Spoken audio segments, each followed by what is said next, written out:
வணக்கம். புது கவிதையில் ராமாயணம், லக்ஷ்மியின் கம்ப ராமாயணம். எழுதி வாசிப்பவர் உங்கள் லக்ஷ்மி ரவி. தொடர்கிறது லக்ஷ்மியின் கம்ப ராமாயணம், பகுதி 38. கம்பராமாயணத்தில் உள்ள 6 காண்டங்களில் இறுதி காண்டமான யுத்த காண்டம் துவங்குகிறது.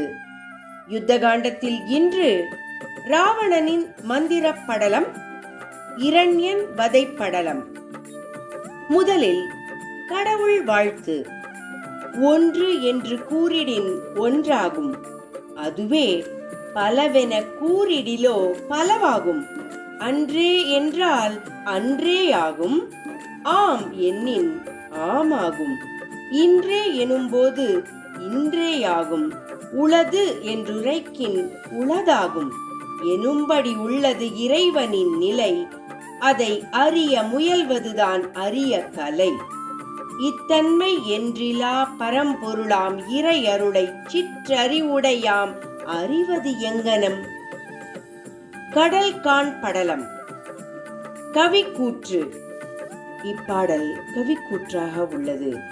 கம்பரே நம்மை அழைப்பது போல அமைந்துள்ளது. என்னது ஆகும் மேல் விளைவு என்றபடி ராமன் தென்திசை கரையில் நின்றபடி எண்ணுகையில், என்ன நிகழ்ந்தது தென்தீவு இலங்கையில் என்பதை இவ்விடம் காண்போம் வாரும். ராவணனின் மந்திர படலம். எரியுண்ட இலங்கையை வடிவமைக்க முறையிட்டான் தசமுகன் பிரம்மனிடம்.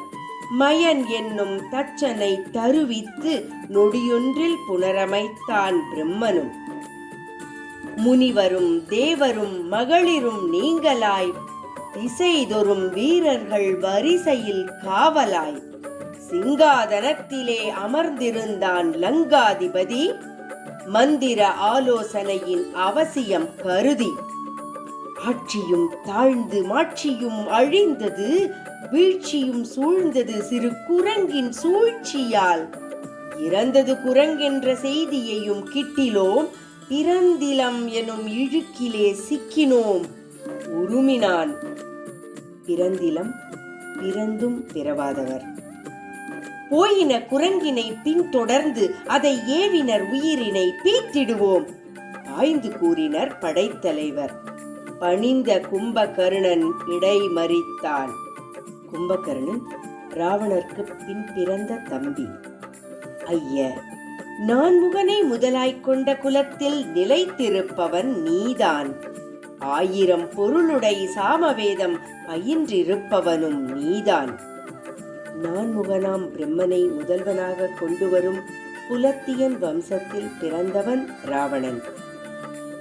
உடன் பிறந்தவன் இவன் என உணர்ந்தாயெனின் நான் உனக்கு உரைத்திடுவேன் சிலவற்றை, உண்மையான நிலவரத்தை. தேவியை கவர்ந்து சிறை வைத்தது நன்றோ, ஆவியர் பெரும் பழி இதனினும் உண்டோ. இனி வஞ்சியை விடுவித்து துச்சமாய் ஆவதுவோ, வென்றுபட்டு மடிவதுவே உச்சமாய் ஆனதிப்போ. ஊறுபடை ஊறும் முன்னம் ஏறு கடலேறினரர் வானரரை, வேறெங்கும் போகா வண்ணம் வேரோடழிப்பதுவே நம் கருமம். கருவினான். ஊறுபடை மிகுதியாகும் படை. யானை இல தேர் புரவி யாதும் இல, ஊனல் முதுகுடை குரங்கு மட்டும் உள. அவர் வெல்வர் நமை என்றால் என்னாகும் நமதாண்மை. சிலிர்த்தான் இந்திரஜித்தன், அது உண்மை. இந்திரஜித் ராவணனுக்கும் மண்டோதரிக்கும் பிறந்த மூத்த மகன். அரக்கரில் மாறுபட்ட வீடனன் குறுக்கிட்டான். கருத்தும் கண்ணுமற்ற குருடனின் பொருத்தமற்ற சித்திரம் போல் பிதற்றினையோ பாலகனே, முறைமை மறந்தனையோ இள வீரனே. எழுந்தான். வீடனன் ராவணனின் தம்பி. அண்ணனை தொழுதான். எந்தன் தந்தையும் தாயும் நீ, தமையனும் நீ, வந்தனைக்குரிய தெய்வமும் நீ, முழுமையும் நீ. இந்திர பெரும் பதவி இழக்கின்றாயே என நொந்தனன் யான், அதனால் நுவல்கின்றேன் கேள். நகரமும் உந்தன் கொற்றமும் மாமகள் சீதையின் கற்பினால் அன்றி மந்தியால் எரிந்து அழிந்தது என்றனையே மாட்சிமையோ அதுவெனச் சொல். அனையவர் இருவரும் தசரத புதல்வர். வினயதன் பயனாய் மனிதராய் பிறந்தவர். வானரத் தலைவராய் வானவரை கொண்டவர். அதனால் பிறன்மனையாளை அகமுடையான் வசம் அனுப்பிடு. வானவர் தேவர்கள். உரத்துச் சிரித்தான் ராவணன். கொச்சை மானுடரோ வெல்வர் எனது வாளினை. அச்சத்தால் பகன்றனையோ அன்றி அன்பினாலோ? சக்கர படையுடை திருமால் தம்மையும் முத்தலை சூளுடை சிவனாரையும் வென்றிலையோ யான்? அவன் பூனியின் சூழ்ச்சியால் ராஜ்யம் துறந்தவன். கோணல் வில்லுடித்து கல்யாணம் புரிந்தவன். ஓட்டை மரங்கள் ஏழினுள் அம்பினை ஓட்டியவன். அவன் பெருமை நீயலாது யார் உரைப்பர்? நகைத்தான். ஒப்பில்லா திருமால்தான் இப்புவியில் உதித்துள்ளார். அப்புறப்படுத்து உந்தன் ஆழ்மனதின் நோக்கத்தை. என்ன? இந்திரனை சிறை வைத்தேன், ஐராவத கொம்பொடித்தேன். எங்கிருந்தான் அவ்வமயம் இத்திருமால்? அஞ்சேல் வீடனனே, நீ இலங்கையிலேயே இருத்தி வெஞ்சின போரினை எதிர்கொள்ள வருந்தி. இளக்காரமாய் அண்ணன் சிரித்தான். அவனிடம் இரணியனின் கதையை வீடனன் விரித்தான். இரணியன் பிரம்மனின் பேரனாகிய காசிப முனிவருக்கும் திதி என்பவளுக்கும் பிறந்த அசுரன். இரணியம் என்றால் பொன். பொன்னிறமான இவன் இரணியன் என்னும் பெயரை பெற்றான். இரணியன் வதைப்படலம். வேதத்தை போதித்த நான்முகன் பிரம்மனிடம் போதிய வரமெல்லாம் கோரியே பெற்றவன். பூதங்கள் ஐந்தும் மூர்த்திகள் மூவரும் பூசித்து துதிக்கும் திறத்தையும் கற்றவன்.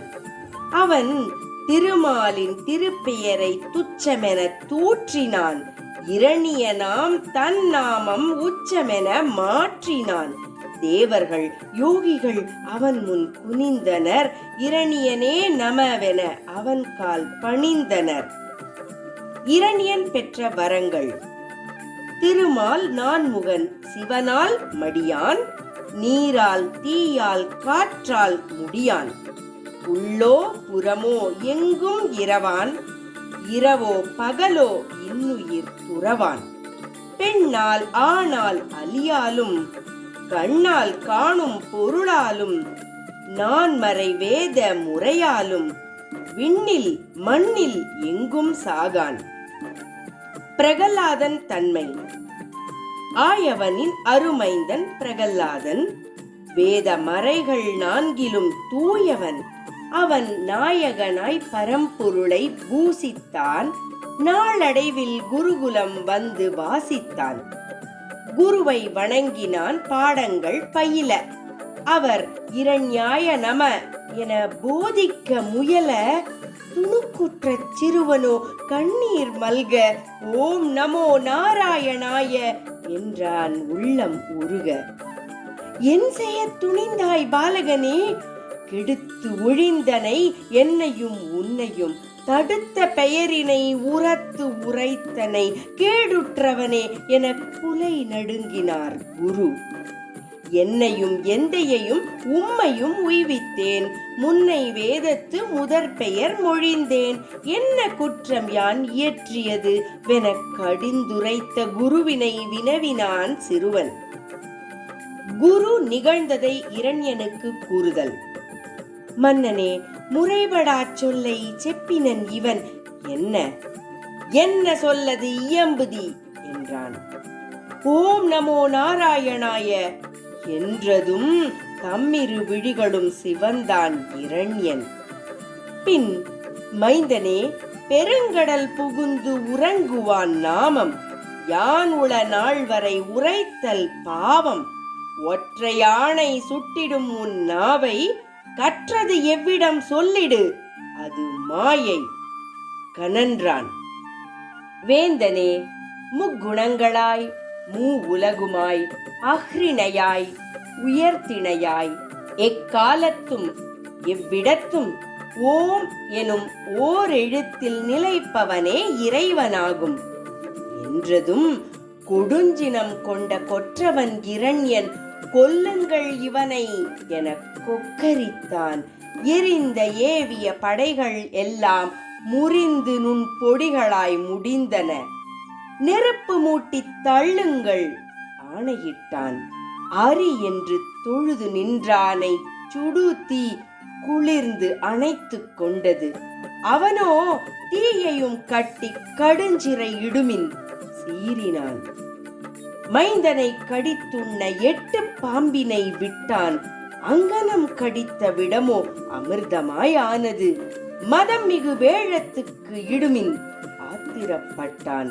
ஐராவதம் தொழுது அகன்றதும் ஆங்காரப்பட்டான். மலையுடன் கட்டி கடலிலே தள்ளுமின் என்ன கிளை கொண்ட ஆலமர இலையின் மேல் யுக முடிவில் கண் வளரும் திருமால் போல் கடல் நடுவில் மலையோடு அவன் பொலிந்தான். கொடிய விடத்தால் கொல்லுமின் குதிரை சம்மட்டியால் அடித்து தள்ளுமின் எவ்விதமும் இரவாமை கண்ட இரணியன் இடிமேகம் 7மே அஞ்சும்படி நெருங்கினானை வணங்கி எந்தாய் உலகெல்லாம் அருளிய திருமால்தான் எந்த நல்லுயிர் போக்கிட வல்லார். என்ன என் பெயரை கூறி துதிக்கும் மும்மூர்த்தியோ தேவரோ முனிவரோ எவரோ காட்டுதி என்றதும் மலரினில் மணமாய் எள்ளினில் எண்ணெயாய் பொருட்கள் அனைத்திலும் புதைந்துள்ள பெருமாள் சாணிலும் உளன் அணுவை கூறிட்ட நுண்ணிலும் உளன் தூணிலும் உளன் உந்தன் சொல்லிலும் உளன். என்ன எத்தூணில் மறைந்துள்ளான் அக்கள்வன் எங்குமிருப்பவனை இக்கம்பத்தில் காட்டுதி. இல்லையேல் யானையை கொன்றிடும் சிங்கமாய் மாறுவேன். குருதியை குடிப்பேன் நின் உடலையும் கடிப்பேன் என்றபடி இடி விழுந்தாற்போல் தூணை அடித்தான். வெடித்து வெளிப்பட்டான் நரசிங்கபிரான். அவன் தடக்கையினால் இரண்யனின் கால்களை இழுத்தான். தலைமேல் உயர்த்தி தலைகீழாய் கவிழ்த்தான். தடக்கை பெரிய கை. இரவும் பகலுமில்லா மாலை பொழுதில் உள்ளும் புறமுமில்லா வாயிற்படியில் விண்ணோ மண்ணோ இல்லா தொடையில் கத்தியோ கருவியோ இல்லா கூரிய நகங்களால் குத்தி கிழித்தான். பிளந்து ஒழித்தான். பிளந்த தந்தையின் உடல் கீழே விழுந்தது. இருப்பினும் சிந்தை தளரா அறம் பிறழா பிரகலாதனோ அந்தமிலா அன்புடனே சிங்கபிரானை வணங்கினான். அப்பனே மனம் சோரா உளம் கொண்டாய் வரம் வேண்டின் விளம்புதி. என்ன என்பில்லா புழுவின் இழி பிறவி எய்தினும் நின்பால் அன்பு செலுத்திட வேணும் என்றான். நல்லறமும் மெய்மையும் நான்மறையும் நல்லருளும் எல்லையில்லா ஞானமும் ஈறு இல்லா எப்பொருளும் கொண்டிருக்கும் சிறியவனாம் இப்பெரியோனுக்கு முன்றில் முரசம் முழங்க முடிசூட்டுக பணித்தான் நரசிங்கபிரான். வீடணன் முடிவுரை. அசுரர்க்கு அரசன் போல் தேவர்க்கு மன்னனாவாய் ஆசீர்வதித்தான் முக்காலமும் உணர்ந்த எம்பிரான். நடந்த இந்நிகழ்வை நினையாது இகழ்ந்தியேல் தீதாய் முடியும் அது திண்ணம் கூறி முடித்தான் வீடணன். திருமாலை இகழ்பவர்கள் எத்தனை வரங்கள் பெற்றிருந்தாலும் விரைவில் அழிந்தொழிவர் என்பதை புரிய வைப்பதற்காக இரண்யன் பிரகலாதன் கதையை கூறுகிறான் வீடணன். இத்துடன் பகுதி 38 நிறைவடைகிறது. காத்திருங்கள், பகுதி 39 தொடர்ந்து வரும்.